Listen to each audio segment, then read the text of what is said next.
সকল প্রশংসা আল্লাহর জন্য, শান্তি অবতীর্ণ হোক আল্লাহর রাসূলের উপরে। আল্লাহুম্মা সাল্লি আলাইহি আল্লাহুম্মা বারিক আলাইহি। জুমার দিনে আল্লাহ সুবহানাহু ওয়া তাআলা সকল জরুরত থেকে মুক্ত রেখে দুনিয়ার সবচেয়ে ভালো জায়গা তার ঘরে আসার বসার সুযোগ দিয়েছেন, আলহামদুলিল্লাহ। নবী মুহাম্মদুর রাসূলুল্লাহ সাল্লাল্লাহু আলাইহি ওয়াসাল্লাম, তাকে আমরা আমাদের কলিজার থেকে বেশি ভালোবাসি, না হলে আমরা পূর্ণ ঈমানদার হতে পারবো না। এই নবী সাল্লাল্লাহু আলাইহি ওয়াসাল্লামের প্রতি শান্তি বর্ষিত হোক, আল্লাহুম্মা আমিন। আল্লাহুম্মা সাল্লি আলাইহি আল্লাহুম্মা বারিক আলাইহি। জুমার দিন এমন একটি গুরুত্বপূর্ণ সময়, যার নাম খুতবা। যে সময় মানুষের জন্য রয়েছে উত্তম নসিহা, রয়েছে তার জন্য বয়ান, খুতবা, ওয়াজ, ভাষণ, বক্তব্য, যেটাই বলি মানুষের উপকারের জন্য, কল্যাণের জন্য অনেক দিক নির্দেশনামূলক বক্তব্য, কথা হবে। আমাদের হাতে মেম্বারই নাই, চেয়ারম্যানই নাই, উপজেলা চেয়ারম্যানই নাই। রাষ্ট্রীয় সমস্ত দায়িত্ব থেকে একটা হুজুর যদি 0% দায়িত্ব না থাকে, তবুও তার কাছে 50-40 মিনিট, 1 ঘন্টার জুমার খুতবার এই সময়টুকুন আছে হাতে। এটা একটা গুরুত্বপূর্ণ টাইম। একটা গ্রামে 30টা আলেম আছে, একটা আলেম কেউ বিচারের মজলিসে ডাকে না, মনে করে যে মানুষের সাথে মানুষের মিলায় দেওয়ার কাম এই হুজুরের না। আবার যদি কোনো সালিশ বিচারে কোনো একটা জায়গায় ঝামেলা হয়েছে, এখানে একজন টুপিওয়ালা মানুষ, একটা আলেম যদি দাঁড়ায় থাকে, বাকি কয়েকজন লোক বলে তুমি এখানে দাঁড়া আছো কে কামে, তুমি নামাজ পড়ো দাও। তার মানে উনি এখানে দাঁড়াতে পারবে না। ওনাকে এমনভাবে আলাদা করে দেওয়া হয়েছে, সামাজিক কাজকর্ম কোনো হুজুর করতে পারবে না, মানবতার কল্যাণে কোনো হুজুর কাজ করতে পারবে না, নয় আজান দেবে নয় নামাজ পড়বে, আর কোনো কাজ নেই। তো একটা হুজুর হলো সমাজের চোখে জোকার। এই লোকটার মানুষের মীমাংসা করে দিলে কি ফজিলতে জানে না, অথচ 2 জন ব্যক্তির সমস্যা সমাধান করলে বিচারের মাঠে আল্লাহর আরশের নিচে তার ছায়া হবে, সুবহানাল্লাহ। এই হাদিসটা তো হুজুর ভালো জানে সবচাইতে, অথচ এই হুজুর আমল করতে পারতেছে না। হুজুরের কোনো দাম নাই, হোক না অফিসিয়ালি দায়িত্ব নাই। একটা বিচার হচ্ছে, একটা সমস্যা হয়েছে, একজন ভালো মানুষকে ডেকে কাছে বসায় রাখেন, আশা করি একটা ইনসাফ ভিত্তিক একটা হিসাব আসবে ইনশাল্লাহ। এই ভালো মানুষদেরকে সাইড করে দেওয়া হয়, তুমি এ জায়গায় আইছো কেন হাদি সাহেব, মৌলানা সাহেব আপনি এখানে কেন আসলেন, আপনি চলে যান, এসব জায়গা আপনার কি কাজ। এসব জায়গা বলতে কি, তার মানে ওরা স্বীকার করতেছে এটা হলো নোংরাদের মাঠ, এটা হলো অসভ্যদের কাজ। সভ্য মানুষের কাজ মানুষের বিচার আচার করা না, মানুষের কল্যাণে কাজ করা না, এটা তাদের কাজ।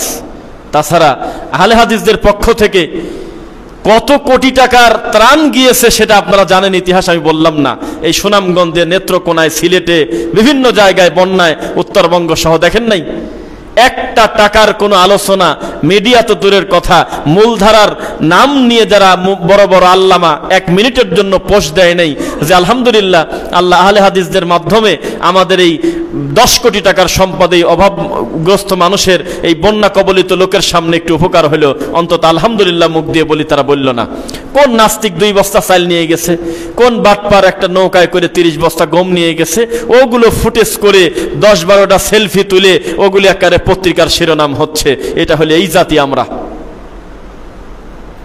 তো অনেক বিষয় আলোচনা করার চেষ্টা করব। আর একটা গুরুত্বপূর্ণ বিষয় বলি, আমার একটা আলোচনার আজকে একটা অংশ আমি রাখতে চেষ্টা করেছি, উগ্রবাদী কাকে বলে, এটা আমি একটু আলোচনা করব যদি আল্লাহ সুযোগ দেয় ইনশাআল্লাহ। একজন মানুষ আর একজন মানুষের উপর জবরদস্তি করছে, জবরদস্তি করে বলছে তুই যদি আমিন জোরে না বলিস তাহলে আমাদের এখানে আসিস না। এই কুকর্ম কেউ করে না, আমি এটা বলতেছি আর কি। একজন মানুষ আর একজন মানুষকে বলতেছে এই টুপিটা যদি তুই মাথায় না দিস তাহলে তোকে মসজিদে ঢুকতে দেব না। তাহলে বেয়াদবিটা একটা ব্যক্তি আর একটা ব্যক্তির সাথে করছে, আর একটা ব্যক্তি আল্লাহ এবং তার নবীর সাথে জবরদস্তি করছে। তাদের আইনের বাইরে সে তার মতামত প্রতিষ্ঠিত করতে গিয়ে তারটা প্রতিষ্ঠিত করতে চাচ্ছে, আল্লাহ এবং তার নবীরটা যেটা গেল গেল। উগ্রবাদী বড়কে আল্লাহ এবং নবীর সাথে বাড়াবাড়ি করলো সে, না ব্যক্তির সাথে করলো সে? কিন্তু আমাদের সমাজে উল্টা দেখায়।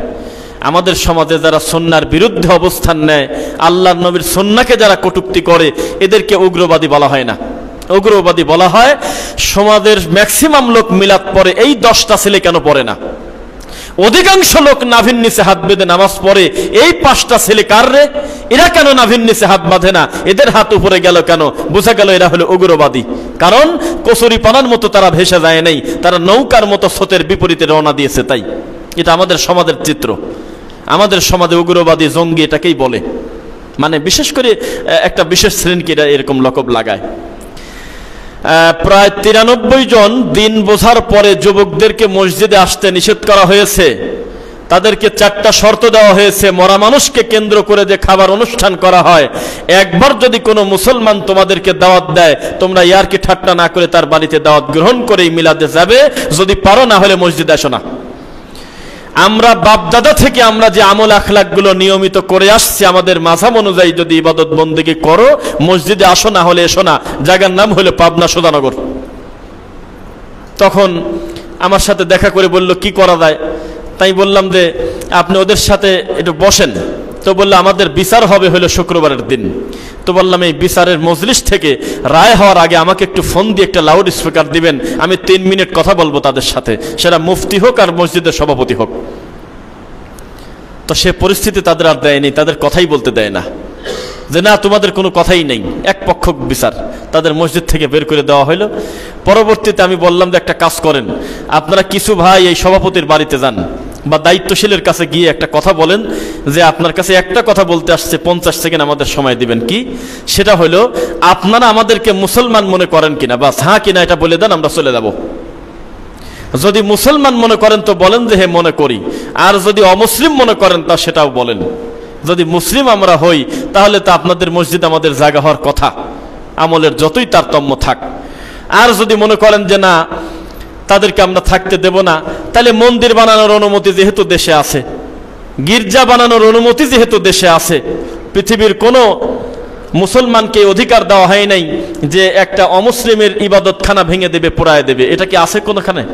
লাকুম দীনুকুম ওয়ালিয়া দিন। তারা তাদের দিন পালন করবে, আপনি আপনার দিন পালন করবেন। কোনো মন্দিরের মূর্তিকে আপনি গালি দিতে পারবেন না, পূর্ণ স্বাধীনতা তাদের দেওয়া আছে। তো যদি আমাদেরকে অমুসলিম মনে করেন তা আমাদের গির্জা করার অনুমতি দেন, আপনাদের দৃষ্টিতে আমরা অমুসলিম, তো ইবাদতের একটা অনুমতি দিয়ে দেন, আমরা সেখানে ইবাদত বন্দেগী করি, সেখানে আমাদের কর্মকাণ্ড করি। তখন জাতি দেখবে আসলে আমরা কি চাই, এই অনুমতিটাকে দেবেন। শেষ পর্যন্ত বহু কিছু নিয়ে বিনিয়ে উনি বলল যে যাও, যা পারো করো। পরে জমি কিনতে গেছে গ্রামের মানুষের কাছে, যে তোমরা 2-4-5 শতক জমি আমাদের কাছে বিক্রি করো, আমরা এখানে ইবাদত বন্দেগী করি, আমরা মসজিদ একটা করি, আশপাশে যেহেতু মসজিদ নাই। তো জবাব দিচ্ছে যে তোমাদের কাছে জমি বেচলে আমরা টিকতে পারবো না, আমি টাকা পাবো, অন্য কোথাও বিক্রি করলেও টাকা পাবো, তোমরাও টাকা দেবে, তবে আমি সমাজের লোকের গতির বাইরে গিয়ে জমি বিক্রি করতে পারবো না। কোন জাহিলিয়াতে আপনি আছেন, আপনি আমাকে বলেন, কোন বিপদে আছেন আপনি? আর এই কুকাম যে করতেছে, যে হুজুর কর্তৃক পরিচালিত হচ্ছে, এই হুজুর হলে একটা পীরের মুরিদ, ওখান থেকে সবক নিয়ে নিয়ে প্রতি বৃহস্পতিবারে আসে আর এই লোকজনকে এইভাবে দৌড়ের উপর রাখছে। ওরা খ্রিস্টান, ওরা কাফের।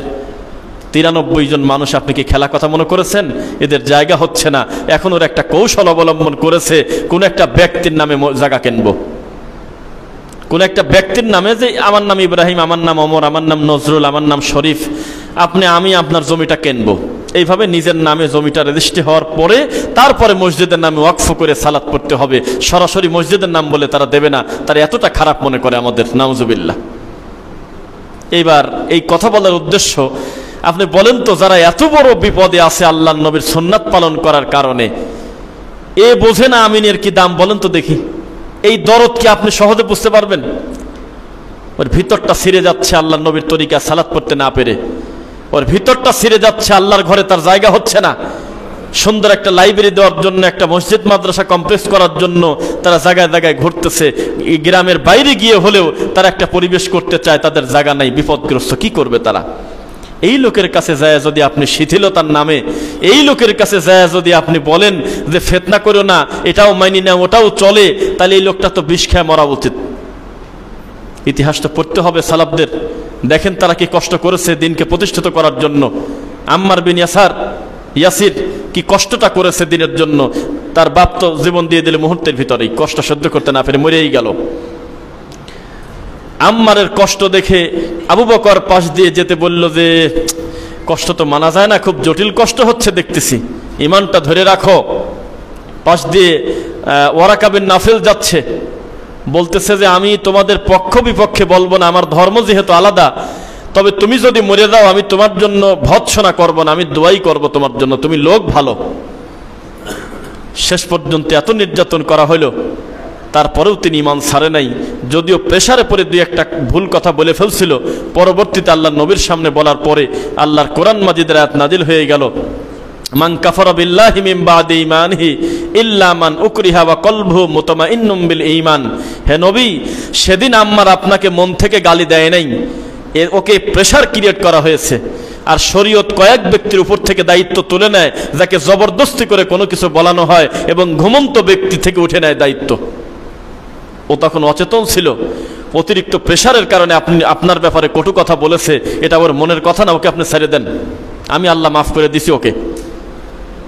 তো কত কষ্ট করেছে দিনের জন্য, কত পরিশ্রম করেছে, আজকে সেই গড়া সম্পদ আমরা পেয়েছি। আমাদেরকে তো মূল্যায়ন করা উচিত বলে কি মনে করেন? মূল্যায়ন করতে হবে। এত সহজে দেশে ইসলাম আসে নাই, কষ্ট করেন নাই, পরিশ্রম করেন নাই, দেখেন নাই, বোঝেন নাই, তাই ঠিক পাচ্ছেন না। বড় বড় ধনী মানুষ, সচ্ছল সমাজের সম্ভ্রান্ত ব্যক্তি, ডক্টরেট ডিগ্রি অর্জন করেছে, অনেক শিক্ষিত পারসন, অথচ আজকে সুন্নাহ পালন করার কারণে মানুষের কাছে সে হাসির পাত্র হচ্ছে। তারই কলিগ তাকে দেখতে পারে না, কর্ম চলে যাচ্ছে, কেউ চাকরি থেকে রিজাইন দিয়ে দিচ্ছে, তার অফিসার মানতে পারতেছে না। আবার তকদিরে থাকলে হেদায়েত আল্লাহ দিয়েও দেয়। ওই যে পুরান ঢাকায় আলমবাগ একটা জায়গা আছে জোরাইন, সেখানে এখনো তার বাপের মাজার আছে। ওখানে ভক্তি দিত, ওখানে বিভিন্ন জিনিস মানত করত, ওখানে বিভিন্ন পীর ফকিরের আড্ডা ছিল, এখনো সে গম্বুজ সহ সে জায়গা আছে। এমন মানুষের ছেলেকে যদি আল্লাহ তাওহীদের জ্ঞান দিয়ে ঢাকার বুকে 12 তলা বিশিষ্ট সালাফি মাদ্রাসা করাতে পারে, তা আপনি এত নিরাশ হচ্ছেন কেন? হয়ে গেছে, ওখানে আছে। বলে যে সরাসরি যদি এখন মাজার বাড়ি ভাঙিয়ে দেয় বাপের, তাহলে আমার বাকি ভাই বোনরা এখনো ভুল তাওহীদ বোঝে নাই, একটা ঝামেলা করে ফেলবে জন্য ধীরে ধীরে ওদের বোঝাচ্ছি, তারপর বাড়ি ভাঙিয়ে দেবো একবার রাতারাতি। চেষ্টা করতেছে তারা। ওই মাদ্রাসা যখন কাজ শুরু করে 3 তলা 4 তলা পর্যন্ত, তখনও তারা এই তাহেরিদের সুন্নি সিস্টেম যে মাদ্রাসা, ওই ক্যাটাগরিতেই করবে বলে তার আশা। হঠাৎ করে তার আল্লাহ হেদায়েত দেবে, তার যিনি ম্যানেজার আছে, সেই ম্যানেজার হলো আমাদের সালাফি মানহাজের আলহামদুলিল্লাহ, এই পাশেই বাড়ি। সে জবরদস্তি করে নাই, সে শুধু আমল আখলাকটা আল্লাহ নবীর তরিকা করত। তো এখন উনি মাঝে মধ্যে ডেকে বলতো, তুই এভাবে নামাজ পড়িস কেন রে, তোর হাত বাঁধা এরকম কেন, তোর নিয়ম কানুন কিছু ওরকম লাগে, ব্যাপারটা কি? উনি কোনো জবাব দেয় না, চুপ থাকে। যে দেখা যাক শেষ পর্যন্ত আল্লাহ সুবহানাহু ওয়া তাআলার ইচ্ছায়, ভুল ধরতে গিয়ে আল্লাহ তাআলার ইচ্ছায় তিনি নিজেই হেদায়েত পেয়ে গেছেন। বাংলাদেশের স্বনাম জন্য 3 জন দায়ী, doctor Abu Bakar Mohammad Zakaria, doctor Saifullah Madani, doctor Manzurullahi হাফিজাহুমুল্লাহ, তাদের নেতৃত্বে একটা গুরুত্বপূর্ণ প্ল্যাটফর্ম সেখানে হয়েছে। তো নিরাশ হওয়ার তো কিছু নাই, নিজের সম্পদকে মূল্যায়ন করতে শেখেন।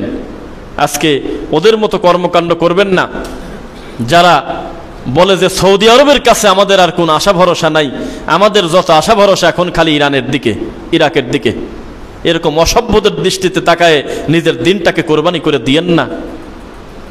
আমার 1 মাসও হয় নাই মক্কা মদিনা থেকে আসা, আল্লাহ তোমার ঘরে দাঁড়ায় বলতেছি, আল্লাহর ঘরে 27 বছর মুয়াজ্জিনি করে, আল্লাহর ঘরে 27 বছর মসজিদ পরিষ্কার করে, আল্লাহর ঘরের খাদেম জেদ্দাতে দেখলাম পাকিস্তানি 3 জন, এখনো পর্যন্ত দিন বোঝা তো দূরের কথা, পারলে ওই ইমামেক ধরে মারে।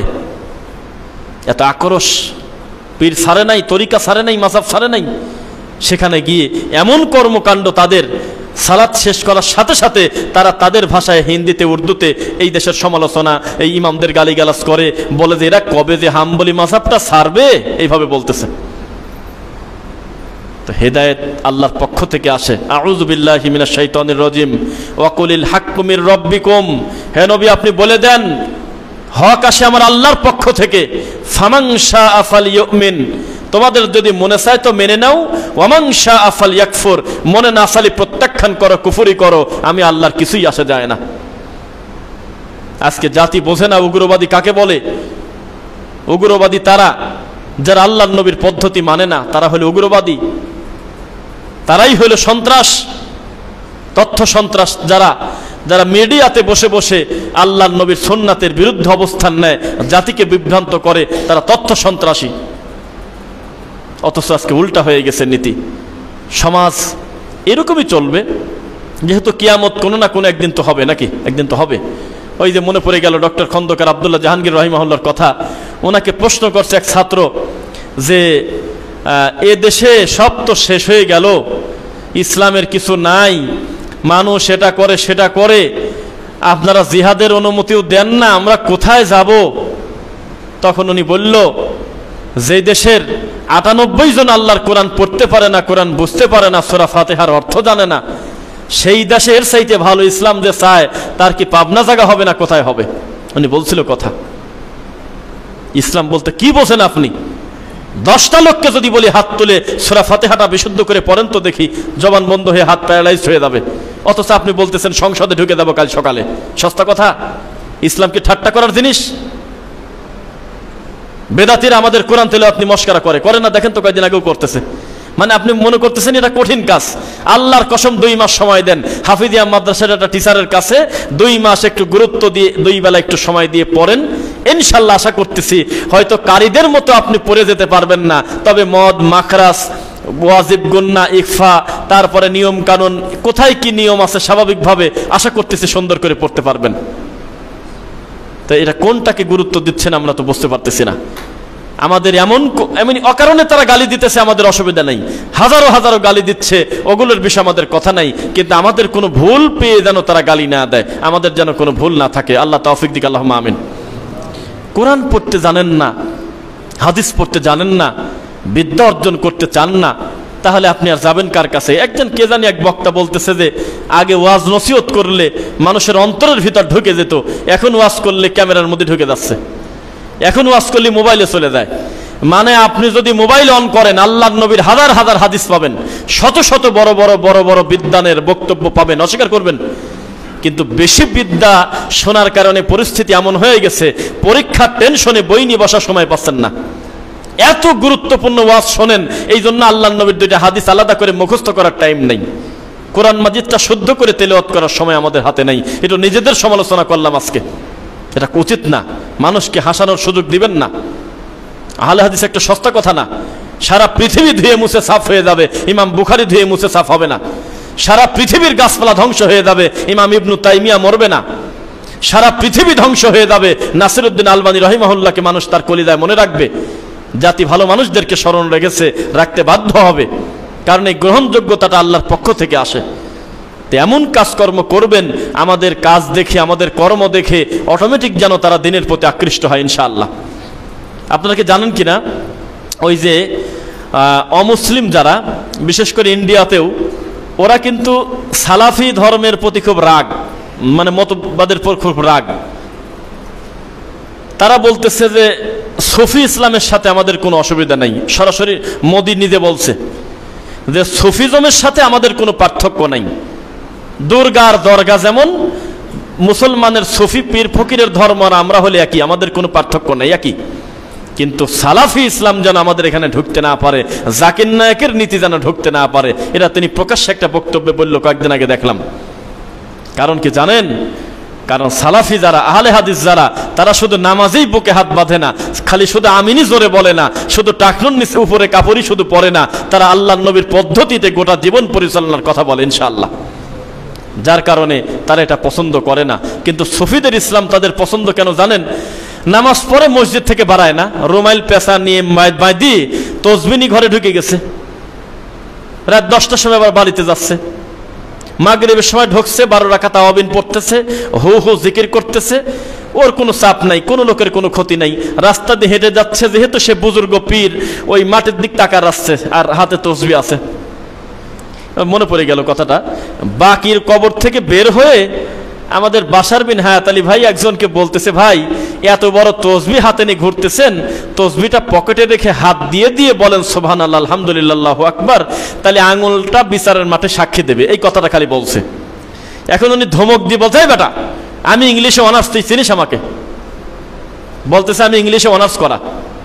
এই তো জাতি ধর্ম বুঝলো, ইংলিশে বলে অনার্স করছে, সেই জন্য তসবি দিয়েই চলে। তো কি বললাম আর কি বুঝলো আপনি বলেন, এখন দেখেন তো পরিস্থিতি হলে এরকম। সালাফিরা যখন বলে যে এই জিনিসটা বেদাত, 30 বছর পর হানাফি মাযহাবের হুজুররা বোঝে, 40 বছর পর তারা মুখ দিয়ে স্বীকার করে খুতবা মাতৃভাষায় হওয়াটাই হলো ঠিক, অথচ সেম কথা শত শত বছর ধরে আহলে হাদিসরা বলে আসতেছে। জোরালোভাবে আহলে হাদিসের আলেম ওলামা বলে আসতেছে, মরা মানুষকে কেন্দ্র করে কোনো খাদ্য অনুষ্ঠান করা যাবে না। আজ 100-200 বছর পরে উপমহাদেশে কিছু মাযহাবী ভাইয়েরাও পর্যন্ত স্বীকার করে আসলে খানাটা উচিত না। কোথায় থাকেন আপনি? অথচ সে সময় গালিগালাজ করেছিল। ওই যে একজন গবেষক আলেম বলছিল, যখন নাকি এদের আলো বাল্ব আসে দুনিয়াতে ইলেকট্রিসিটির মাধ্যমে, তখন নাকি একদল মুফতি ফতোয়া দিছিল এটা হলো জাদু, এটা হলো আগুন, খবরদার ঘরেটা রেখো না, হারিকেন জ্বালাই চলো, এই আলো জ্বালায়ও না, এটা তারা বলছিল। তারপরে ইংলিশ শিক্ষা তোমরা করো না, ইংরেজি শিক্ষা হলো খ্রিস্টানদের শিক্ষা, ইংরেজি শিক্ষা তোমরা করো না। আর কওমিদের ভিতরে চূড়ান্ত গোরামি আজও আছে, হয়তো 2-3% কমছে। ওরা এমন জঘন্য এই ব্যাপারে ওরা ঘোষণা দিয়ে দিত আমাদের ছাত্র সময়, কেউ যদি আলিয়া মাদ্রাসার বারান্দায় যায় তাহলে সে যেন আমাদের মাদ্রাসার না ঢোকে কোনোদিন। আবার এখন যুগের পরিক্রমায়, সময়ের পরিক্রমায় ওরা দাওরাও করে চোরের মতো, আবার পাশাপাশি ফাজেল কামেল করে নিচ্ছে। সত্যতার অস্বীকার করতে পারবেন না, করে নিচ্ছে, ডবল এমএ করতেছে তারা। তার মানে তারা বুঝতেছে যে আসলে এই গোরামি করে তো লাভ নাই। ইসলাম যে ব্যাপারে কঠোরতা করে নাই, শরীয়ত যে ব্যাপারে ছাড় দিয়েছে, এটা তো ইবাদতের কিছু না, জাগতিক শিক্ষা, এটা অর্জন করবে, অসুবিধার কি আছে? এখন তারা একটু একটু একটু একটু বোঝে। অথচ তার আগে এমন গোরামি করেছে, যদি দেখেছে একটা ছেলে শার্ট গায়ে দিয়ে রাস্তায় গেছে, তাহলে তার মাদ্রাসায় ঢোকা যাচ্ছে না, ও বলে বাতিল, খারাপ। কলারওয়ালা গেঞ্জি যদি গায়ে দেখেছে, মানে আমি কে কষ্ট নিয়ে কথাগুলো বলতেছি, আমি যেহেতু একজন আলহামদুলিল্লাহ হাফেজ হওয়ার সুযোগ দিয়েছে আমাদের ওস্তাদদেরকে, আমরা দেখেছি। আল্লাহ তুমি অন্যান্য গুণের কারণে তাদের ক্ষমা করো, আল্লাহুম্মা আমিন। হাতের একটা ঘড়ি হাতে দিয়ে যদি ছাত্র যদি ঢুকছে, তার বিচার আছে, ঘড়ি আর ফেরত পাবে না। একটা ভালো চামড়ার জুতা যদি পরে মাদ্রাসায় গেছে, বলেন ছেলে তো অহংকারী হয়ে যাচ্ছে। মাদ্রাসা ছুটি হয়েছে, একটা গেঞ্জি গায়ে দিয়ে রাস্তায় গেছে, বলতেছে ছেলে তো বিয়াদব হয়ে গেছে। আমাদের শিক্ষা ব্যবস্থায় এরকম আমাদের উপমহাদেশে, যে তুমি বড় একটা জুব্বা গায়ে দিয়ে নিজেকে আড়াল করে ফেলো, আর তুমি যদি ভালো মানুষ হও তাহলে সমাজ থেকে আলাদা হয়ে যাও, মসজিদে ঢোকো, আর নয় বাড়িতে ইতিকাফে ঢুকে পড়ো, সামাজিক কাজকর্ম তোমার কাজ না, এগুলো চোর বাটপাররা করবে, এটা তোমার কাজ না। আমরা রাস্তা ছেড়ে দিয়েছি, অথচ আমাদের উচিত প্রত্যেকটা শাখায় আমাদের ভালো মানুষদের বিচরণ থাক, ঠিক কিনা? প্রত্যেকটা শাখায় ভালো ভালো মানুষদের বিচরণ থাকে, এটা আমরা চাই। আমাদের দাওয়াতি কাজ প্রশাসনের ভিতর হবে, আমাদের দাওয়াতি কাজ মন্ত্রণালয় হবে, আমাদের দাওয়াতি কাজ সব জায়গায় হবে, কিন্তু নির্দিষ্ট একটা ব্যানারও যখন ঢুকে পড়বেন, তখন আপনি মন মতো দাওয়াতি কাজ করতে পারবেন না। কথা কি বোঝা গেল? নবী সাল্লাল্লাহু আলাইহি ওয়াসাল্লাম আমাদেরকে দাওয়াত দিয়েছেন ইসলামের, আমাদেরকে দাওয়াত দিয়েছেন কোরআন এবং সহিহ হাদিসের। কোন ধরনের যদি কোনো প্রয়োজনীয় থাকতো ওদের মাযহাবের অথবা কোনো তরিকার, তাহলে আল্লাহ নবী সাল্লাল্লাহু আলাইহি ওয়াসাল্লাম মৃত্যুর পূর্বে বলে যেতেন যে শুধু কোরআন হাদিস মানলে চলবে না, আমি মরার পরে তোমরা নির্দিষ্ট এক একজন সাহাবীকে ধরে ধরে মেনে নিও, তা বলে নেই। তিনি বলেছে আমি মারা যাওয়ার পরে কিয়ামত পর্যন্ত দুইটা জিনিসে চলবে, কোরআন এবং সহিহ হাদিস, এর বাইরে আর কিছুই নেই, এই দুইটা জিনিসে তোমরা মানো। নবী কিন্তু সহিহ হাদিস বলেন, আমি একটু বাড়ায় বললাম কথাটা। নবী কিন্তু বলছে খালি হাদিস, খালি সুন্নাহ। সরিষার তেল শুধু সরিষার তেলে ছিল, হঠাৎ করে কিভাবে যেন খাঁটি হয়ে গেছে। শুধু মধু বললে আগে চিন্তা তো আমি মধু খাচ্ছি, কিন্তু এখন খাঁটি ঢুকান লাগতেছে লেখায়, খাঁটি ছাড়া হচ্ছে না। ওই যে যারা বিএসটিআর দায়িত্বশীল, আরো ভোক্তা অধিদপ্তর মনে পড়লো নাকি, আরো যাই হোক আছে যারা, এরা দেখাচ্ছে বাঙালি জাত এ সোনার চাইতে সিটি গোল্ডের দাম বেশি এর কাছে। জিলাপিত রং না দিলে কিনতেছে না। এক পাশে হলো স্বাভাবিক চিনির যে কালার, তেলের যে কালার হুবহু সেইভাবে তোলা, আর বাম পাশে হলো বড় করে ডিশে লাল টকটকে নোংরা খারাপ রং দিয়ে কেমিক্যাল দিয়ে এই পাশে করছে। এখন ওই পরীক্ষা করার জন্য দুইজন ইউটিউবার গেছে, যে দেখি কোনটা আগে বিক্রি হয় ইফতারের আগে। 42 কেজি যখন ফুরে গেছে, তখন এই সাদাটা বিক্রি হয়েছে 4.5 কেজি। ইচ্ছা করে বিষ খেতে চায় জাতি। তাই আমি বলেছিলাম একটা বক্তব্যে, যে আপনি যদি মনে করেন যে আমার হাউজে কাউসারের পানি দরকার নাই, আমি এমনি জান্নাতে ঢুকে পড়বো, তাহলে আপনি বেদাত করেন, অসুবিধা নেই, আমাদের কোনো আপত্তি নেই। যে আপনি হাউজে কাউসারের পানি খাবেন না, জাহান্নামে যেতে চান, তাহলে আপনি বেদাত করেন, আমাদের আর কোনো নিষেধ নাই। কিন্তু হাউজে কাউসারের পানির জন্য মুনাজাত করেন আর আপনি বেদাত করতেছেন, তাহলে এটা কি হবে? বাঙালি হলে চকচকা খোদে। আর ইখতিলাফি কাকে বলে? কথায় কথায় ইখতিলাফ, কথায় কথায় এগুলো হলো ওলামায়ে কেরাম বুঝেছে, বুঝলে ভালো হলে 1 নেকি, 2 নেকি, না হলে 1 নেকি, এসব কে বলছে আপনাকে? ইখতিলাফ কি আপনি করা আর আমি করব, না ইখতিলাফ হবে সালাফদের ভিতরে, সাহাবায়ে কেরামদের ভিতরে ইখতিলাফ হলে, মুজতাহিদদের ভিতরে ইখতিলাফ হলে, আসলেই সেটা যদি হাদিসের ভিত্তিতে হয়, কোরআনের আয়াতের ভিত্তিতে হয়, সেটার কথা ইখতিলাফ বলা হয়েছে, এটা জায়েজ। কিন্তু আমাদের এই দেশে ফরজ সালাতের পর সম্মিলিত মুনাজাত করার লোকের সংখ্যা হলো 90 জন, হয়তো আমি আরো বেশি বলা উচিত, আচ্ছা 90 জন। আর 10 জনের দৃষ্টিতে ফরজ সালাতের পর মুনাজাত করা নবীর হাদিস দ্বারা এটা চলে না। অসংখ্য হাদিস হত্যাকারী, অসংখ্য নবীর সুন্নাতি দোয়ার হত্যাকারী হলো নামাজের পরে মুনাজাত করে যারা, তারা। এখন আপনি যদি মনে করেন ইখতিলাফ মানে হলো খালি মতপার্থক্য, তাহলে তো ওদের সাথে আমাদের একটা বিরাট মতপার্থক্য। তাদের একটা বিশেষ সংখ্যা 90% মনে করে চলুক, আপনার মতো 10টা লোক বলতেছে চলে না, তাহলে এটা ইখতিলাফ হয়ে গেল না? কাদিয়ানি বলতেছে মোহাম্মদকে মানি না, আপনি বলতেছেন মানি, এটা ইখতিলাফ হয়ে গেল না? তাহলে কিছুদিন দরুদটা বন্ধ করে দেন, তাশাহুদের বৈঠকে বসে দরুদটা বাদ দিয়ে দেন, যেহেতু এটা ইখতিলাফ রানিং চলতেছে। যেদিন কাদিয়ানিরা নবীকে মানি না সেদিন পড়েন না দরুদ। আহলে কোরআনরা যেদিন মানে আল্লাহর নবীর হাদিস নামে কিছু দুনিয়াতে আছে, সেদিন আপনি হাদিস মানেন, তার আগে হাদিস মানার দরকার নাই। কেননা এটা তো ইখতিলাফি বিষয়, এখনো তো সমাধান হয় নাই। আহলে কোরআনরা বলতেছে শুধু কোরআন মানবা, আল্লাহর নবীর হাদিস মানেই হলে বাতিল। আপনি এখন ইউটিউবে লেখেন তো দেখি, দেখেন সত্য না মিথ্যা। তা কত দোহাই দিয়ে আর সুন্নাহ থেকে পলায়ন করবেন আপনি? এগুলো উচিত না, এগুলো বন্ধ করেন, এগুলো ঠিক হচ্ছে না, এগুলো মীমাংসিত জিনিস। হানাফিরা পর্যন্ত তাদের এই ভুলটা বুঝতে পেরে আলহামদুলিল্লাহ সুম্মা আলহামদুলিল্লাহ তারা এই নামাজের পরে মোনাজাতটা ত্যাগ করে দিচ্ছে। আপনি কালকে সকালে জানিয়েতে, সরি মাগরিব পরে নলে ইয়েতে কি বলে, মার্কাজ মসজিদে তবলিগের নাম কি জায়গার, কাকরাইল, দেখেন এত বড় বড় বিদাতের সাথে লিপ্ত থাকার পরেও ফরজ নামাজের পরে তাদের মোনাজাত হয় না। আমি বলতেছি আপনি মিথ্যা হলে প্রমাণ করে দেন, যান। আপনারা কি গেছেন কাকরাইল মসজিদে, কেউ পড়েছেন নামাজ? কাকরাইল মসজিদে, তবলিগের মসজিদে মাগরিব পড়েছেন এরকম কেউ আছেন? ফজর পড়েছেন, জোহর পড়েছেন, ফরজ সালাতের পর সবাই মিলে হাত তুলে মোনাজাত হয়? বা শুনে দেখেন, সাক্ষী আছে। তো এত গোরামি কেন? আমাদের আহলে হাদিস দাবি করে, আমি তাদের আহলে হাদিস বলবো না, কারণ আমি জোর করে আমি এই দোষারোপটা আমি আহলে হাদিসের প্রতি দেব না। জমিয়ত তো বহুদূরের কথা, জমিয়ত তো সস্তা কথা না। বাংলাদেশের সবচাইতে পুরাতন এবং সবচাইতে সুপ্রতিষ্ঠিত বাংলাদেশের ঐতিহ্যবাহী একটি সালাফি সংগঠন হলো বাংলাদেশ জমিয়তে আহলে হাদিস।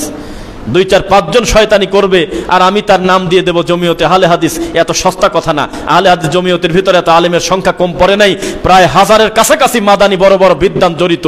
এই 2-1 জন জোকারের জন্য আমাদের দিকে কেউ আঙুল তুলবে, আমরা সেটা হতে দেব না ইনশাআল্লাহ। ওই যে একটা বিদাত কত ক্ষতি করে, আজকের এই খুতবায় আমার এই কথাটা যদি আমি বোঝাতে পারি, আপনি সফল হয়ে বাড়িতে যাবেন ইনশাআল্লাহ। একটা বিদাত মানুষকে কত খারাপ করে দেয়, দেখেন আমি প্রমাণ দেই।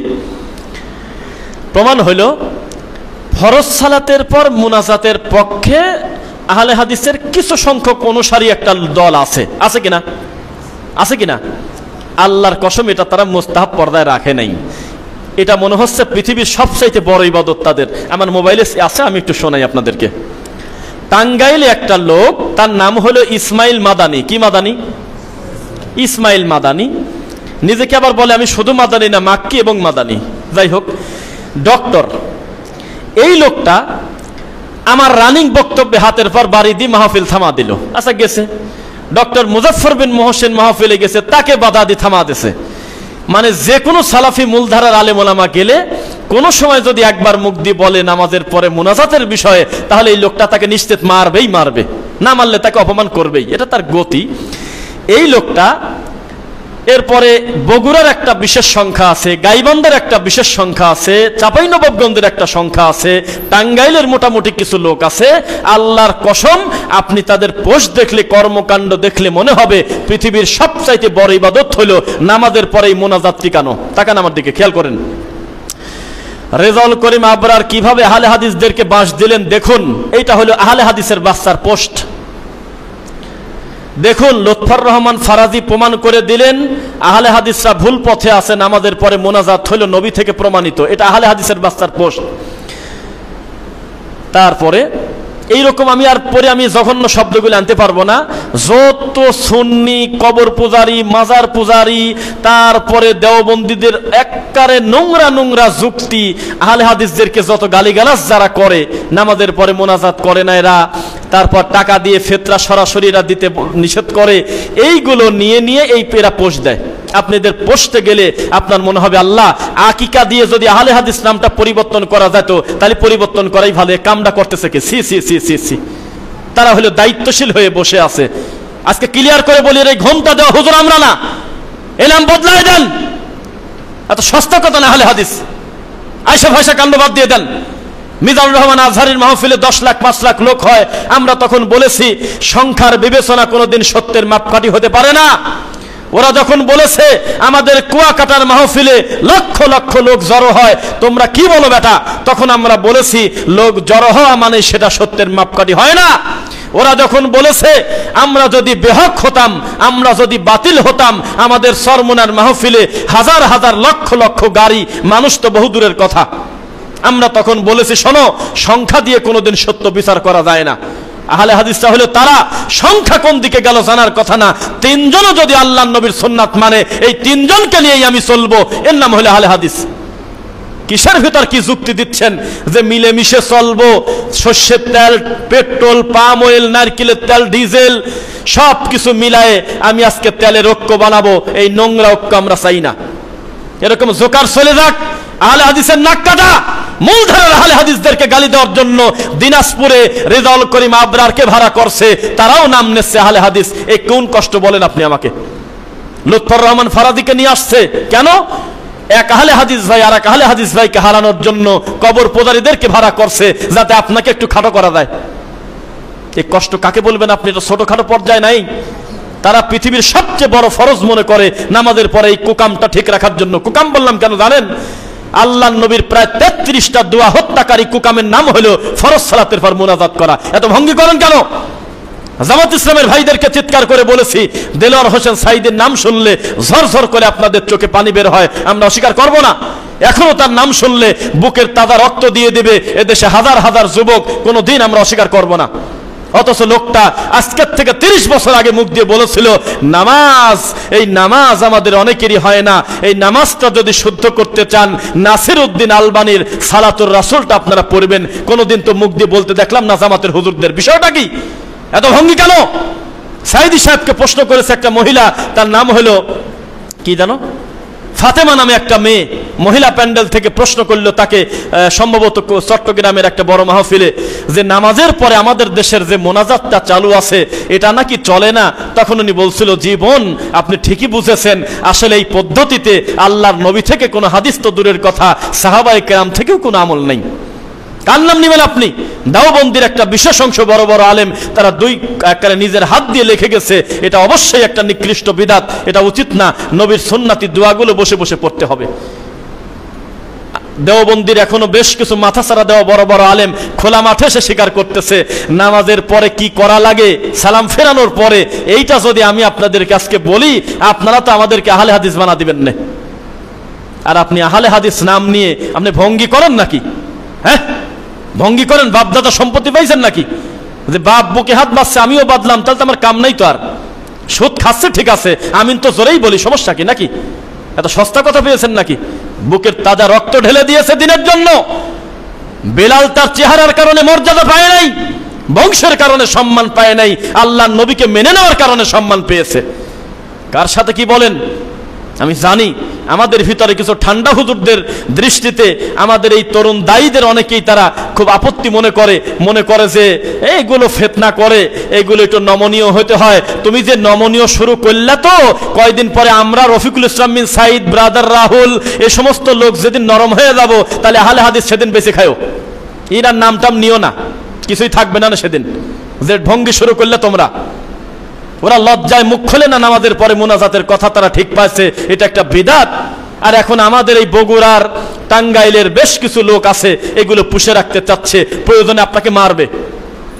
আহলে হাদিসের জেলা সেক্রেটারি একটা সংগঠনের এই লোক ইয়েতে বলতেছে, সাক্ষী দিবেন ভাই, আপনারা সাক্ষী আছেন, বলতেছে যে খুতবায় বলতেছে নামাজের পরে যারা দোয়া করে না তাদের বের করে দেন তাদেরকে। কি বলছে নাকি? এদিক তাকান, আমার দিক তাকাচ্ছেন কেন? বলছে তারা। এবং তারা বলতেছে যারা হলো দোয়া নামাজের পরে নাই বলে তারা হলো ইহুদির দালাল, ঠিক কিনা বলেন? এ কথা পর্যন্ত তাদের মুখ দিয়ে আসে। তারা মুসলমানই মনে করে না। আপনি চট করে বলে দিলেন এটা ইখতিলাফি বিষয়, ছোটখাটো ব্যাপার। এটা কি ছোটখাটো তারা রাখছে? আমরা এই মসজিদে নামাজের পরে মোনাজাত করি না, কিন্তু কোনোদিন আমরা লাঠি হাতে করে ওই পাশের হানাফি একটা মসজিদে যায় 3 মিনিটের জন্য বলি নাই এ কে রে, এই বেদাত কে করে? জীবনেও আমরা যাব না, এই কাম আমার না। বেটা তুমি জাহান্নামে গেলে আমি জান্নাতে গেলে, আমি জাহান্নামে গেলে তোমারই কি আর আমারই কি? আমরা খালি দাওয়াত দেব, ভাই মানা না মানা তো তোমার কাম, জবরদস্তি তো নাই।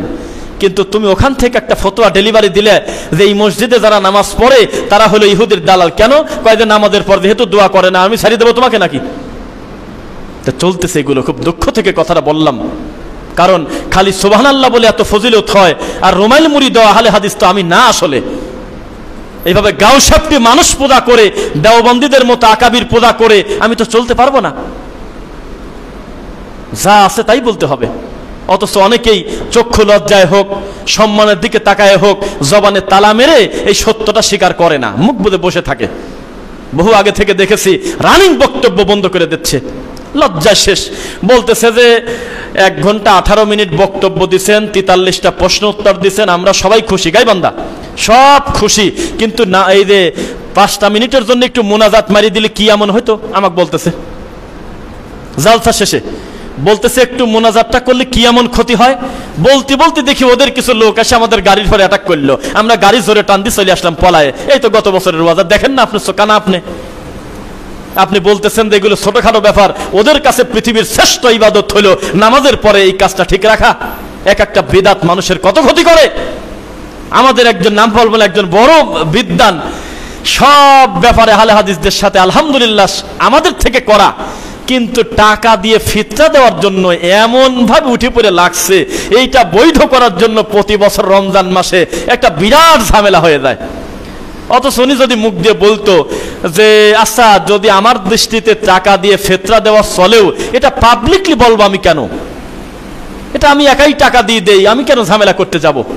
কারণ টাকা দিয়ে দেওয়ার ব্যাপারে আল্লাহ নবী বলে নাই, তিনি তোআম খাদ্যের ব্যাপারে বলছে। সালাফদের থেকে খাদ্য দিয়ে পৃথিবীর 99% উপরে সালাফি আলেমগণ সবাই স্বীকার করেছে খাদ্যদ্রব্য দিয়েই ফিতরা আদায় করতে হবে। তাহলে আমি টাকা দিয়ে দেব কেন? করবে না। ওই একটা বিষয় বুঝেছে, ওইটা নিয়েই তিনি কবরে যাবে। আল্লাহ না করুক সে আবার বেঁচে থাকতে একটা দলও তো তৈরি হতে পারে। এভাবেই এক একটা বিদআত মানুষের বড় বড় ক্ষতি ডেকে আনে। আপনি জর্দা খেলে তাতে আমার কি? অথচ আল্লাহ নবী বলতেছে ফাইন্নাহা উম্মুল খাবাইস, ও জর্দা খায় নাই, শুধু সমস্ত পাপের মা খায়ছে। আপনি সিগারেট খেলে তাতে আমার কি? অথচ আল্লাহ নবী বলছে ফাইন্নাহা উম্মুল খাবাইস, ও শুধু সিগারেট খায় নাই, সমস্ত পাপের মা খায়ছে। কেননা নেশাদার দ্রব্য যখন একটা মানুষ রানিং করবে, তার বড় বড় পাপের রাস্তা খুলে যাবে। কোনদিন কোন মানুষ সরাসরি মদে হাত দেয় নাই, আগে বিড়ি দিয়ে শুরু করছে। সরাসরি কেউ হিরোইন শুরু করে নাই, আগে সিগারেট দিয়ে রানিং করছে, আগে জর্দা দিয়ে শুরু করছে। বড় বড় পাপের রাস্তা খুলে দেয়। তা আপনি যে ছোটখাটো বলে একটা বিদআতকে সমর্থন করতে চাচ্ছেন, একটা বিদআতই তো বড় বড় শিরকের রাস্তা খুলে দিতে পারে, পারে কিনা? কোন দিন আমরা এমন বিপদে পড়ি নাই। ইব্রাহিম আলাইহিস সালাম এবং তার স্ত্রী যে বিপদে পড়ছিল একজন নবী হয়ে, ওই বিপদে কিন্তু আপনি আজকে নাই। যে আল্লাহকে মানার কারণে ধরে নিয়ে গেছে বাদশা, তুমি এগুলো কেন করো?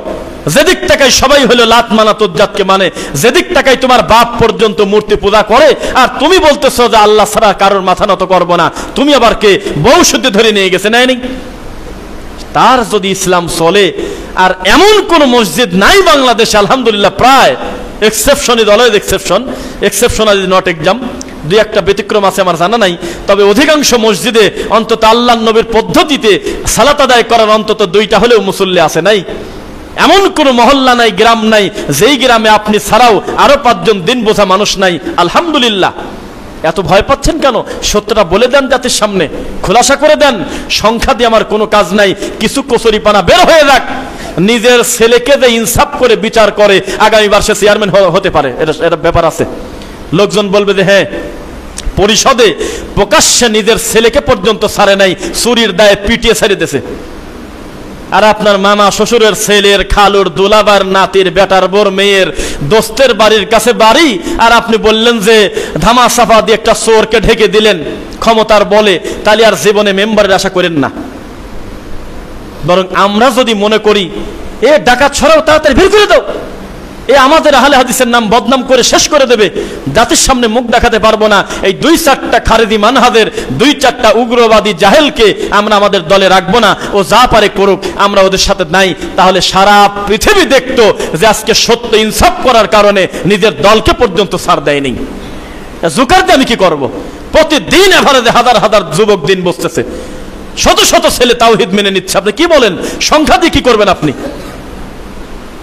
হয়তো সংগঠন কেন্দ্রিক যেগুলো আছে সেগুলো হয়তো লিস্টেড বা আমাদের হয়তো দৃশ্যমান দেখা যায়, কিন্তু সংগঠনের বাইরে বা কোরআন হাদিস মানতে চায়, অন্তর থেকে আহলে হাদিসদেরকে ভালোবাসে, এদের সংখ্যা কত বেশি তার হিসাবই নেই। বিশ্ববিদ্যালয়ে চলে যান, বড় বড় শিক্ষিত মানুষের ভিতরে চলে যান, তাদের কাছে আর আমিনটা অপরিচিত নাই, তাদের কাছে শিরিক শব্দ অপরিচিত নাই, বিদআত শব্দ অপরিচিত নাই, তাদের সামনে এগুলো সব স্পষ্ট হয়ে গেছে। আল্লাহর নবীর পদ্ধতি তারাও মানতে চায়। আলহামদুলিল্লাহ পড়ি। দুঃখ থেকে বললাম, একটু সতর্ক হন। আমি গত পরশুদিন না কবে গেছি ভাই, পরশুদিন আমরা গেছি হলো কামারপাড়া বামনার টেক, এরকম একটা নাম আছে, নাম শুনছেন নাকি? সুমনের টেক এরকম নাম পাশে। তো ওরা আমাকে বেশ কিছুদিন আগে বলছে যে একটা কথা, আপনি এই ধরনের কাজ যেহেতু করেন, সবাইকে দিয়ে সপ্তাহ হয় না, আপনি আমাদের এখানে একটা প্রতিষ্ঠান কিভাবে করবেন জানি না, তবে আমরা একটা জায়গার পরিবেশ করে দিতে পারি, ভাড়া দিতে হবে একটু কমে যদিও, কিন্তু স্পেসটা ভালো। কারণ এই তুরাগের ভিতরে আমাদের সালাফি মানহাজের প্রতিষ্ঠান নাই বললে ভুল হবে না, কামারপাড়া নাই, একটু আসেন। তখন আমি গেছি, যায় সেরে ওদেরকে নিয়ে আমি বসলাম, বললাম যে আচ্ছা এর সাথে মূল দায়িত্বশীল কারা, আমি কাদের কারণ এখানে আসব। তো এদের চেক করলাম যে এদের ভিতরে মানহাজ চোর আছে কিনা। এ গরু চোর আছে, খারাপ কথা বুঝছেন। এরা যে কি করে, কয়ে যে সভাপতি তো আমার আহলে হাদিসের আছেই, একটা হানাফির সেক্রেটারি দিলে কি এমন হবে নি, এটা আমরা মিল করে চলি। কয়দিন পর দেখা গেল মসজিদই হাতছাড়া হয়ে গেছে। ফেনী, নোয়াখালী, পাবনার একটা বড় মসজিদ, ওই রকম গাঁও সাপটিনির কারণে গেছে, মসজিদ নিয়ে চলে গেছে। পরে সেক্রেটারি আবার কি কাম করছে, কয়েকদের পথ একটা পালামি আহলে হাদিসের গোষ্ঠী ঠিক করতেছি দ্বারা, ও আবার কিছু লোক দল বল গোছে এমন একটা কাম করছে, লাস্টে সভাপতি মেন্টাল হয়ে গেছে, এখন আর তার দাম নাই, মসজিদটা দখল বেদখল। ডক্টর ইমাম হোসেন, আমরা অনেকেই আমরা ওখানে যাই ফেনীতে, চোখের পানি আসে, আল্লাহ রে কয়দিন আগে দেখে গেলাম কি, আর এরা ঢুকে কামটা করলো কি, আমার সাথে আমিন কয়, আমার সাথেই বুকে হাত বাঁধতেছে। ওরে বাবা, তাবিজের ব্যাপারে আরো বেশি কঠোর, বিষ খাবি তাও মিলাদ খাবে না। এই সব লোক আমাদের ভিতরে ডুব দিয়ে মানহাজ চুরি করে, লুকোচুরি করে আল্লাহর ঘরটা পর্যন্ত এই খারেজিদের হাতে তুলে দিয়েছে, আদনানের গ্রুপের কাছে দিয়ে দিয়েছে। এই যে ব্যাপার, তো কথা বলতে বলতে আমি একটু চেক করতেছি, দেখি এদের মানহাজটা কিরকম, তাহলে আমি দায়িত্ব নিয়ে নেব, দেখা যাক কি হয়। হঠাৎ করে একটা হুজুর চলে আসলো, নাম বলবো না, তাকে খাটো করবো না, এমন কোনো পরিচিতও কেউ না দে তার মানের হানি করব। একটা হুজুর এসে বলতেছে যে ভালো আছেন? হ্যাঁ ঠিক আছে আলহামদুলিল্লাহ, বসেন। কথা বলতে বলতে বলতেছে, যাই হোক এখানে ভালো প্রতিষ্ঠান হবে এটা আমরা মন থেকে চাই, আমরা সবাইকে নিয়ে যেহেতু চলবো, আমাদের ভাইদেরকে ওখানে আমরা যাব, হ্যাঁ এটা তো বলছে না, মাজাবি ভাইদের কাছে যাব, ওদেরকে একটু দায়িত্বশীল করে বিভিন্ন কিছু বলে দেখতেছি যে কেমন কেমন জানি করে। তাই বললাম যে জি, এটা এক ধরনের জাতিসংঘ গঠন করার মতো, জাতে বেদাতে সংঘ, মুসলমান মারি শেষ করে, কোনো কথা নাই। কোন এক নাস্তিক মরেছে, কাউকে তো মারার পক্ষে আমরা না, বা কোনো একটা বিচ্ছিন্ন ঘটনা ঘটছে অমুসলিমের, দেখা গেল যে ও একেবারে পরিস্থিতি এমন করে ফেলছে যে মুসলমান মানেই সন্ত্রাস, নাউজুবিল্লাহ। তা আমরা এই জাতে বেদাতে সংঘ করব না, আমরা ঘোষণা দিয়ে প্রচার করব এই প্রতিষ্ঠানটা হলো সালাফি মানহাজের প্রতিষ্ঠান, তুমি জেনে বুঝে যদি মেনে নিতে পারো আল্লাহর নবীর তরিকা ঢোকো, না হলে আমি তোমাকে বাধ্য করব না, ভাই তুমি আমার সাথে এখানে জরুরি না। এটা ভালো নাম। বলতেছে যে আমাদের এক আহলে হাদিসের একজন আলেমকে গালি দিচ্ছে ভিডিওতে, বলতেছে হে বেটা তোরা মসজিদের নাম আহলে হাদিস দিস, এটা বলতেছে। তা আমি বললাম যে নাম দেওয়াই তো ভালো, না দিয়ে যদি চলে আলহামদুলিল্লাহ, বাইতুল মামুর দেন, বাইতুল আকসা দেন, ব্যক্তির নামে দেন, যায় যাচ্ছে, অসুবিধা নাই। তবে যারা নাম দেশে খুব একটা সহজে নামটা দেয় নেই, তোমাদের নামের সাথে সম্পর্ক না।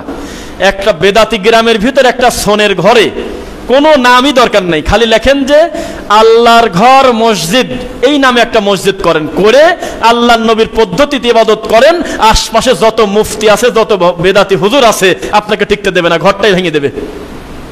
নামটা বড় কথা না, এটা এমনি তারা মজা করে বলে, শয়তানি করে, হ্যাঁ তোমরা আহলে হাদিস নাম দাও, নাম দেশে আরো ভালো হয়েছে। আগেই তারা ঘোষণা দিয়ে দেছে যে আমরা খয়রাত খাই না, আমরা বেদাত করি না, আমরা শিরক করি না, আমরা তোমাদের মতো কুকাম করি না। ও ভাই, আমরা একটা আলাদা একটা রাজ্য গঠন করছি, যেই রাজ্যে আল্লাহ এবং তার নবীর পদ্ধতির বাইরে আমরা চলি না। আমরা একটা ঘোষণা দিলাম, তুমি যদি মেনে নিতে পারো এই মেশিনে ঢোকো, না পারলে তোমার ব্যাপার, আমি তোমাকে বাধ্য করব না, তোমাকে বেরও করব না। আর যে কিছুই নাম দেয় নাই, বুঝতেই দেয় না যে আসলে সে কি, এটা তারা এক ধরনের অস্পষ্টতাই।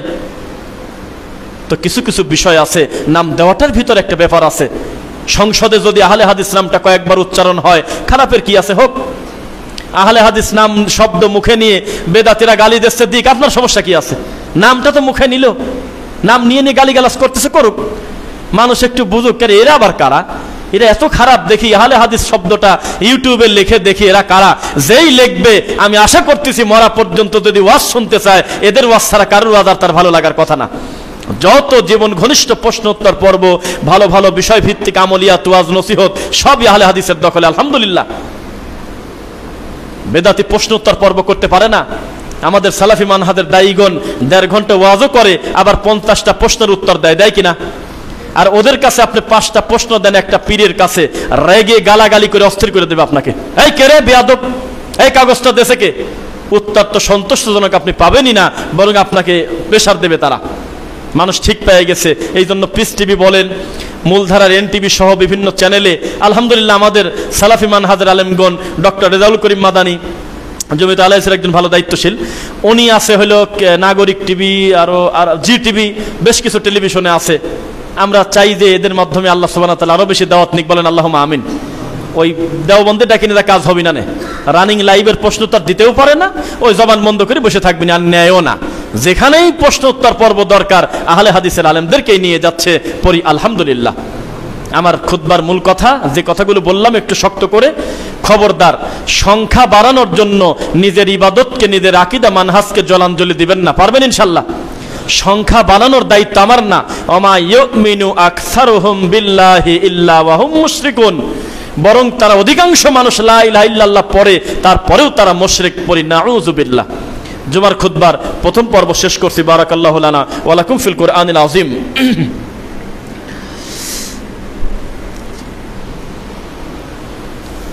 আলহামদুলিল্লাহ। ربنا اغفر لنا ولإخواننا الذين سبقونا بالإيمان ولا تجعل في قلوبنا غلا للذين آمنوا ربنا إنك رؤوف رحيم رب ارحمهما كما ربياني صغيرا رب ارحمهما كما ربياني صغيرا فإن خير الحديث كتاب الله وخير الهدى هدى محمد صلى الله عليه وسلم وشر الأمور محدثاتها كل محدثة بدعة وكل بدعة ضلالة وكل ضلالة في النار। আলহামদুলিল্লাহ। আল্লাহ আমাদের অতীতের ভুলগুলো তুমি ক্ষমা করো আল্লাহ। আল্লাহ আমরা মানুষ, আমাদের বড় বড় পাপ তুমি ঢেকে রেখেছো আল্লাহ। বিচারের মাঠে তুমি আমাদের গোপন গুনাহ গোপনে রেখে আমাদের তুমি পর্দার আড়াল থেকে ক্ষমা করে দিও আল্লাহ। আল্লাহ আমরা যারা বেঁচে আছি আমাদের তুমি সুস্থতা দান করো, ঈমান সহ আমাদের মৃত্যু পর্যন্ত অবিচল থাকার তৌফিক দাও। 1:15 না? আচ্ছা, আরো 2-4 মিনিট আমরা বলি, সময় আছে আমাদের হাতে। আপনারা দিনকে ভালোবেসেছেন, আল্লাহ এবং তার রাসূলকে ভালোবাসেন, সে কারণেই মনে হয় আল্লাহর এই ঘরটা ভর্তি হয়ে গেছে, মসজিদে আপনারা এসেছেন, এটা আমরা মনে করি। জেনে বুঝে আপনারা দিনটা প্র্যাকটিস করতে চান, আপনাদের প্রতি আমাদের সুধারণা। না হলে এতগুলো মানুষ এখানে আসতেন না। স্থানীয় কয়জন মানুষ এখানে আছে, এটা কোনো সামাজিক বা এলাকা ভিত্তিক ওই রকম মসজিদ যে 500-1000 লিস্টেড লোক আছে তা কিন্তু না। শুধুমাত্র আল্লাহকে ভালোবাসেন, আল্লাহর নবীকে ভালোবাসেন, তাই দূর দূরান্ত থেকে হলেও আজকের এই আল্লাহর ঘরে আপনারা এসেছেন, আলহামদুলিল্লাহ। আবার এত বেশি আমাদেরকে উপরে তুলে দিয়েন না যে আজকে রফিকুল ইসলাম সাইদ আসতেছে তাই আমি চলে আসলাম হলো কোথা থেকে যেন বোট বাজার, আরও বিভিন্ন জায়গা থেকে আসলাম, তারপরে আমি আর কোনোদিন আসলাম না, সেটা যেন না হয়। ব্যক্তিটাকে বড় করার দরকার নাই, দিনটাকে বড় মনে করবেন।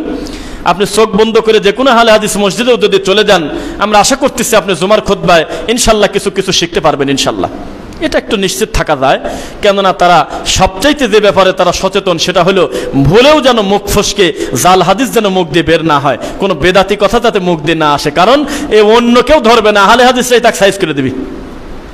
আমাদের বড় বড় মূলধারার আহলে হাদিসরা একটা মানহাজে ভুল করে ফেলছে, আকীদায় ভুল করছে, হয়ে গেছে মনে করেন, এ দেখবেন যে আহলে হাদিসরাই লাল কালি দিয়ে তার পিছনে লেগে গেছে। এটা খারাপ না, জবাবদিহিতা থাকা ভালো। যেই প্রাইমারি স্কুলে হেডমাস্টার নাই, ওই প্রাইমারি স্কুলে শিক্ষক আর ছাত্র মিশে গেছে, যে দিদিন আসবে না। দায়িত্বশীল জিজ্ঞাসা করে দেখেন, যেই কলেজে প্রিন্সিপাল অনুপস্থিত থাকে 3 দিন, ওই 3 দিনে ছাত্র শিক্ষক একসাথে বসে বিড়ি খাচ্ছে। এটা লেখা দেখলাম তো তাই বললাম, কোন প্রতিষ্ঠান সেটা না, ব্যতিক্রম থাকতে পারে। তো এই জন্য দায়িত্বশীল থাকতে হবে, জবাবদিহিতা থাকতে হবে। পৃথিবীর আর কোনো মানহাজে এত জবাবদিহিতা নাই। আশরাফ আলী থানভী তাবিজ বেঁচে গেছে 150 বছর আগে, আজকে 2023 সাল, খালি লিখতে বাংলা হাদিস, আল্লাহর নবীর হাজার হাজার হাদিস 10টা টাকা খরচ করলে মোবাইলের ভিতর চলে আসতেছে। কি তাও লাগে না, টাকাও লাগে না ওয়াইফাই থাকলে। আজকের এই দিনে এখন এই থানভীকে নিয়েই পড়ে আছে, এর নাম হলো ব্যক্তি পূজা। থানভী যেহেতু বলে গেছে, এ শিয়ালের লেজটা কাটে রে, কুকুরের লিঙ্গ কাট, তারপরে পেশার চোখ তোল, ঘোড়ার পায়খানার রস চোখে দে, এটা বলছে। তো দেখেন বই বাইর করেন আপনি, বেহেশতে যে ওর এত বড় জঘন্য কথা লেখে লেখে তাবিজ লিখে গেছে, আর বাকিগুলি মুখ দিয়ে উচ্চারণ করলাম না। আমি লজ্জা পাচ্ছি, বাপদাদার বয়সী লোক আছেন এখানে, এত খারাপ খারাপ কুকাম লিখে গেছে। এখন এই একটা দেওবন্দি মুখ দিয়ে জীবনে বলবে না যে থানভীর অন্য বিষয় যাই থাক, এত বড় কুকাম তার করা উচিত হয় নাই, এই বইটা তোর আর ছাপাস না রে, খবরদার। এই যে মানুষ ঠিক পায় না, ওই নিয়েই পড়ে আছে। সারাদিন আহলে হাদিসদের গালি দেয়, সরমুনার ড্যান্স দেওয়ার ব্যাপারে একটা কথাও তারা মুখ দিয়ে বলে না, কোনোদিন বলে না। নাম বলতেছি জায়েজ আছে তাই। এই যে রেজাউল করিম আবরার ভাই, দেখেন এই লোকটার কত ব্রেন, কত উল্টা দিক থেকে সফল, কত বইয়ের নাম জানে, কত পড়াশোনা করছে, কিন্তু সরমুনার ড্যান্স দেওয়া সম্পর্কে তার বক্তব্য নাই, 10 সেকেন্ডও নাই। খালি আহলে হাদিসদেরকে গালি দিচ্ছে, একে ধরো ওকে ধরো, গালি দিচ্ছে সারাদিন। কি বুঝলেন বলেন? তার মানে পড়াশোনা করে না, এই অপবাদ আমরা দেব না। পড়াশোনাটা পীর কেন্দ্রিক হয়ে গেছে, ব্যক্তি কেন্দ্রিক হয়ে গেছে। খুব কষ্ট করে তারা। আলাউদ্দিন জিহাদি আটপাশের একটা হুজুর, আপনি তার বক্তব্য শুনে দেখেন, তার কত জ্ঞান, কত বইয়ের রেফারেন্স দেয় বেচারা। 1000 বছর আগে কর বই, অনেকে মাথা নাকাচ্ছেন, 1000 বছর আগে কর বই, এ মনে হয় যে তার গোটা বইটাই মুখস্থ লোকটার, এত জ্ঞান। অথচ সে আটপাশের খাট পূজার বিরুদ্ধে কথা কয় না, আটপাশের পীরের এই কাটে সেজদা দেওয়ার ব্যাপারে কথা বলে না। এটা নিয়ম, কারণ এগুলো হলো ব্যক্তিকেন্দ্রিক মুফতি, ব্যক্তিকেন্দ্রিক হুজুর। ইল্লা আহলুল হাদিস, একমাত্র আহলে হাদিস হলো তারা যারা আমাকে এত ভালোবাসে। আমি রফিকুল ইসলাম তাদের কলিজার টুকরা দিনের জন্য বলতেছি, আমিও যদি আজকে জুমার খুতবা দিতে দিতে একটা জাল হাদিস বলি, এ 15 দিন ভরে রেশ যাবে না। এই দেখো পণ্ডিতি করে কি কামটা করলো। আমাদের আহলে হাদিসরাই যুবকরা উঠে পড়ে লাগিয়ে যাবেনি, এটা ভালো, জবাবদিহিতা আছে, পৃথিবীর আর কোথাও নাই। তাছাড়া একটা মানুষ জিকির করতেছে, আর এক মানুষ তার কাঁধের উপর দিয়ে লাফ দিয়ে চলে যাচ্ছে, এই দৃশ্য কোনো হিন্দু দেখলে তার মুসলমান হওয়ার সম্ভাবনা থাকলে মুসলমান তো হবেই না, পারলে খ্রিস্টান হয়ে যাবে। এরপরেও কোনো দেওবন্দি হুজুর জীবনে বলে না এত বড় অসভ্যকে আমরা পুষে রাখবো না, তাড়াতাড়ি এই কুকাম সম্পর্কে মুখ খোল, বলে না, কেউ বলবে না কোনো দিন। কারণ এটা হলো ব্যক্তি পূজা, আকাবির পূজা, কঠিন। আপনারা তো মনে করতেছেন দেওয়ানবাগি মরে গেছে, কে বলছে মরে গেছে? এটা একটা নাম মাত্র, যুগে যুগে দেওয়ানবাগি থাকবে। সরমনাই ওর থেকে বড় দেওয়ানবাগি, উজানি ওর থেকে বড় দেওয়ানবাগি, যাকে আল্লাহ পর্যন্ত বলছে তার মুরিদ কোনো দিন প্রতিবাদ করে নাই, বলছে আল্লাহু আকবার, আল্লাহু আকবার, আল্লাহু আকবার, এ বাবা এটা মারেফতের খেলা, এ কথা বলছে। কোনদিন দেখলাম না আমাদের দেশের শাইখুল হাদিসরা এই কথা বলছে 10 সেকেন্ডের জন্য, হুজুর তওবাটা করে নেন, হুজুর কি কামটা করলেন, হুজুর আপনি আল্লাহ দাবি করে ফেললেন, কেউ বলবে না। এর নাম হলো ব্যক্তি পূজা। খবরদার, আমাকে মূল্যায়ন করতে গিয়ে, ব্যক্তিকে বড় করতে গিয়ে দিনকে জলাঞ্জলি দিবেন না, খবরদারি কাজ করবেন না। নাসিরউদ্দিন আলবানী যদি বলতে পারে যে আমার কিছু কিছু গবেষণায় ভুল ছিল, পরবর্তীতে আমি আবার চূড়ান্ত সংশোধন করলাম, তা আমি মানুষ, আমার ভুল হবে না? কে বলেছে আপনাকে? অগণিত ভুল হবে, আমি মানুষ, আমার ভুল হবে, কিন্তু ভুলটার প্রতিই যদি আমি পড়ে থাকি, আমি যদি জাতিকে নিয়েই যদি এভাবে আমি চলতে থাকি, তাহলে নিজেও গোমরাহ, যাদেরকে বলতেছে তারাও গোমরাহ। কথাগুলো আজকের খুতবায় খুব শক্ত করে বললাম, নাকি বলেন? কথাগুলো খুব কঠিন হলেও আমার মনে হয় এর ভিতরে কিছু অ্যান্টিবায়োটিক আছে। যদি মেনে নিতে পারেন, আশা করতেছি ক্রিটিসাইজ ইউর অন সেলফ, অন্তত নিজের ব্যাপারে নিজে আত্মসমালোচনা করাটা উচিত। সারা জীবন তো তাদের ভুল ধরলামই। ভুল ধরলাম মানে কি, আমাদের এমনও বক্তব্য আছে আপনি নিজেই শুনে ভয় পাবেন, আল্লাহ বেদাতিরা ভাইকে এখনো ধরে মারে নাই। আপনি খুঁজে দেখেন আমার বক্তব্যগুলো, সেই লোক আমি আমাদের সমালোচনা করতেছি, আজকে ব্যথা কতটা পাইছি বলেন। এই যে এত রমজান মাস চলে গেল, আপনি চাইলে কোরআন মাজিদটা সহ্য করতে পারতেন, চাইলে আপনি 20টা সূরা মুখস্থ করতে পারতেন। কবে বাপদাদা থেকে খালি ফালাক নাস মুখস্থ করে রাখছেন, আর 3 নম্বর সূরা কোনোদিন একটু খুলে দেখলেন না, অথচ আপনি নাম নিচ্ছেন আহলে হাদিস। সূরা ফাতিহা পড়তে জানতেছেন না, আল্লাহ নবীর পদ্ধতিটা বোঝেন না, একটা লোকেরা প্রশ্ন করলে জবাব দেওয়ার মতো জ্ঞান আপনার নাই, অথচ আপনি আমাদের আহলে হাদিসের ভিতরে নাম নিয়ে আপনি আর হাসির পাত্র করে দিচ্ছেন মূলধারার লোকদের। এটা কি হলো? অলরেডি বেদাতিরা পর্যন্ত বলছে, নাম বলেন না, যে আহলে হাদিসের মাঠে ছাড়া আমাদের মাঠে আপনারা ওয়াজ কোরআন হাদিস শোনার জন্য আসেন না। কোরআন আর হাদিস যদি শুনতে চান তাহলে আহলে হাদিসের মাঠে চলে যান। কি বলছে না কে কথা বলছে? তারা জানে যে আমরা পাগলামি করতেছি ঠিক আছে, কিন্তু আসলে কোরআন হাদিস দিয়ে যদি কেউ বক্তব্য দেয় তারা হলো আহলে হাদিসের আলেম ওলামা। এত সুধারণা তারা আমাদের প্রতি করে, আর আমরা যদি কোরআনটা শুদ্ধ করে পড়তে না পারি, আল্লাহ নবীর তরিকায় চলতে না পারি, আল্লাহ নবীর পদ্ধতিতে যদি পরিবারটা পরিচালনা করতে না পারি, এটা আমাদের জন্য বড় আফসোস হবে। আমরা সুধারণা করতেছি, এত বড় বড় কঠিন বড় বড় বিদাত যেহেতু ছাড়তে পারছেন, শিরিক ছাড়তে পারছেন, আমরা আশা করি কোরআন মাজিদটা শুদ্ধ করে আপনারা পড়তে পারবেন। আল্লাহ তুমি তৌফিক দাও।